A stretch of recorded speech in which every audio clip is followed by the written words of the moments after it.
ভয়ানক সড়ক দুর্ঘটনা হাওড়ার ১৬ নম্বর জাতীয় সড়কের বাগনান লাইব্রেরি মোড়ে।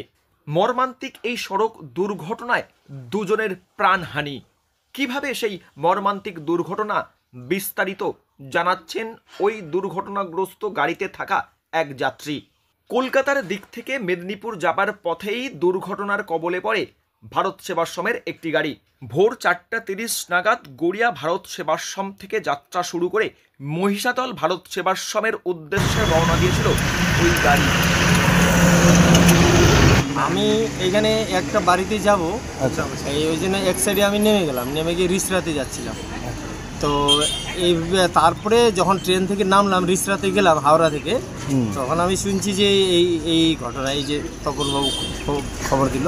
তারপর আমি আসি শুনলাম, ড্রাইভারকে জিজ্ঞেস করলাম যে কি হলো, বলে পিছন থেকে একটা গাড়ি ধাক্কা মারলো। আর তখন আমার মানে টালমাটাল অবস্থা, তখন ডিভাইডারটা ব্যালেন্স করতে গিয়ে দেখি তারপরে সামনে একটা গাড়ি এসে লরি এসে গেছে।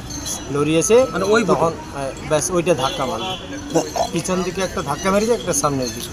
এটাতে কথা হয়েছে, ড্রাইভার আস্তে আস্তে করে কথা বলছে, মানে খুব সিরিয়াস অবস্থা। খুব সিরিয়াস অবস্থা। কতজন আছেন? কতজন আছেন? আমরা 8 জনের মোট, ড্রাইভারকে নিয়ে 9 জনের গ্রুপ। 8 জন ড্রাইভারকে নিয়ে 8 জন।